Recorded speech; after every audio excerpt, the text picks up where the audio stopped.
157명의 확진자가 발생하였습니다. 신규로 26명이 격리 해제되어서 현재 총 1177명이 격리 중입니다. 어제는 사망자가 1명 발생하였습니다. 심심한 애도의 말씀과 유가족분들에게 위로의 말씀을 드립니다. 지역 발생과 관련해서 국내 주요 지역별로 현황을 말씀드리겠습니다. 서울 관악구에 소재한 리치웨이와 관련돼서 격리 중이던 접촉자 4명이 추가로 확진되어서 현재까지 총 180명이 확진되었습니다. 수도권 개척교회와 관련해서도 접촉자 2명이 추가로 확진되어서 현재까지 총 119명이 확진되었습니다. 서울 도봉구에 위치한 성심 데이케어 센터 관련해서는 관리 중이던 접촉자 중 3명이 추가로 확인되어서 38명의 누적 확진자가 발생하였습니다. 성심 데이케어 센터의 경우는 이제까지 발생한 38명 중에 이용자가 24명입니다. 또한 서울 중구 지하철 시청역에서 근무하는 안전관리요원, 정확하게는 공사 현장에 길을 안내하는 그런 일을 하는 요원들이 6월 15일 확진된 이후에 접촉자 중에서 4명이 추가로 확진되었습니다.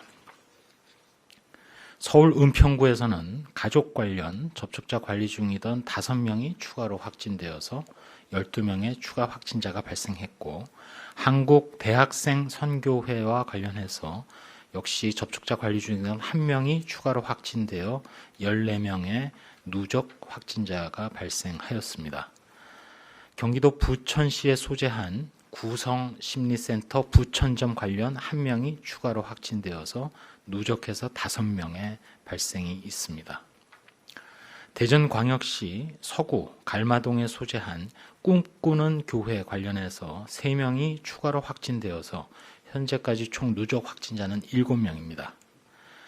역시 대전광역시 서구 괴정동 방문 판매와 관련해서 7명이 추가로 확진됨으로써 현재까지 총 누적 확진자는 18명입니다.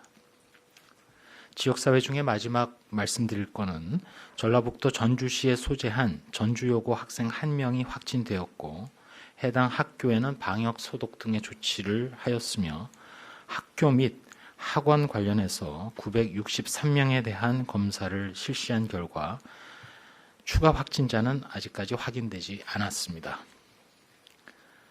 다음으로 해외 유입 확진자의 경우 8명의 추정 유입 국가는 미주 2명, 유럽 2명, 중국 외에 아시아가 4명입니다. 중앙방역대책본부에서는 현재 각종 소모임, 특히 종교와 관련된 소모임, 그리고 동호회, 특별히 방문 판매 등의 기회에 다양한 장소에서 코로나19 감염이 전파되고 있고, 이러한 확산세가 계속되어서 다수가 밀폐된 공간에서 전파되는 경우에는 전국적으로도 유행이 더욱 커질 가능성이 있는 우려되는 상황이라고 말씀드립니다. 최근 주요 집단 발생은 지하 또는 환기가 제대로 되지 않는 등 밀폐된 환경에서 침방울이 많이 전파될 수 있는 활동, 예를 든다면 노래 부르기, 식사, 다과, 체육활동 등이 되겠습니다. 또한 마스크 착용을 하지 않거나 손 위생을 하지 않는 등 생활 방역 수칙이 잘 지켜지지 않는 곳에서 주요 집단 발생이 있습니다. 코로나19 유행은 밀폐, 밀집된 시설에서 모두 발생이 가능하기 때문에 계속해서 환기가 잘 안 되는 밀폐된 공간의 모임, 그리고 방문을 자제해 주시고 일상에서도 손 씻기, 마스크 착용, 거리두기 등을 실천해 주실 것을 요청드립니다. 특별히 고위험군에 해당하면서 코로나19에 감염되었을 경우 중증으로 이행될 가능성이 매우 높은 65세 이상 되신 분들은 창문이 없거나 환기가 안 되는 밀폐된 장소에 사람들이 무한히 모이는 모임은 가급적 참석하지 말아 주시기 바랍니다. 설령 참석하시더라도 침방울이 많이 발생할 수 있는 행위, 즉 노래 부르기나 식사 등은 자제해 주시고 마스크를 꼭 착용하고 손 세정제도 수시로 사용해 주시기 바랍니다. 다음은 연구 개발 등과 관련된 사항을 두 가지 말씀드리겠습니다. 먼저 치료제와 백신 개발과 관련해서 민간에 생물안전시설을 확보하지 못한 기업이나 연구소 등이 생물안전시설을 활용할 수 있도록 참여를 공모한 바 현재까지 13개 기관이 생물안전시설의 제공 의사를 밝혔고 앞으로도 관심 있는 기관에 신청을 요청드립니다. 이 중에 6건의 경우에는 민간 기업의 사용과 연계가 완료되어서 활용되고 있습니다.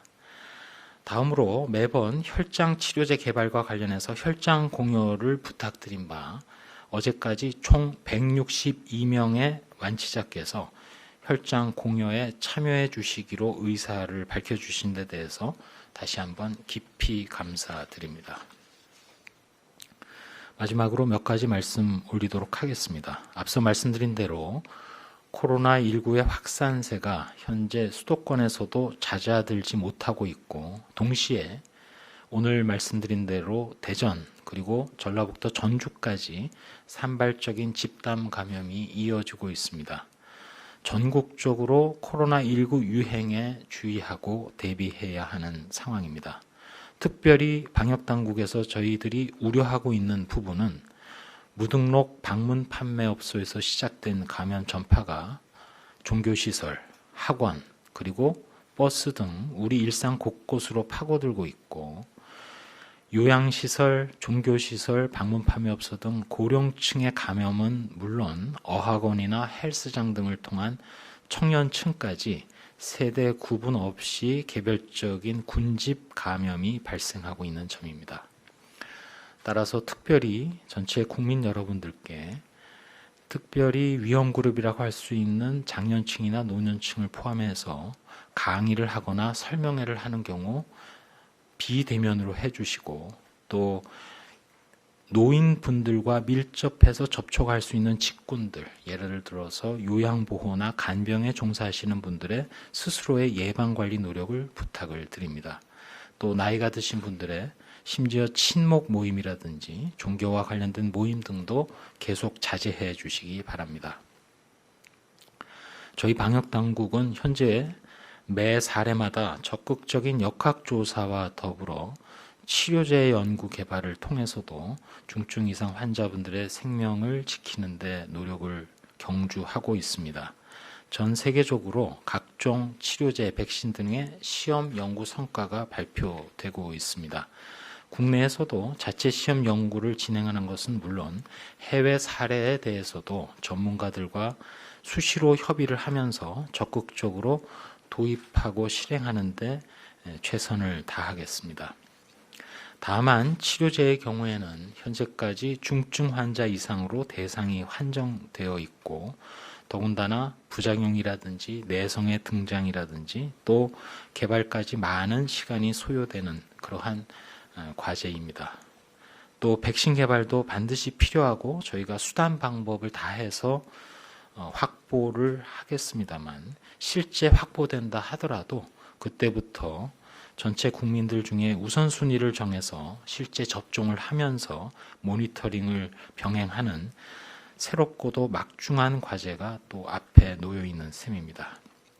결국 코로나19에 대한 종국적인 해결책이 결국 치료제와 백신이라고 얘기를 합니다만 근본적으로 코로나19를 비롯한 호흡기로 전파되는 신종 감염병을 이겨낼 수 있는 길은 우리들이 실천해야 될 거리 두기가 가장 근본이 되겠습니다.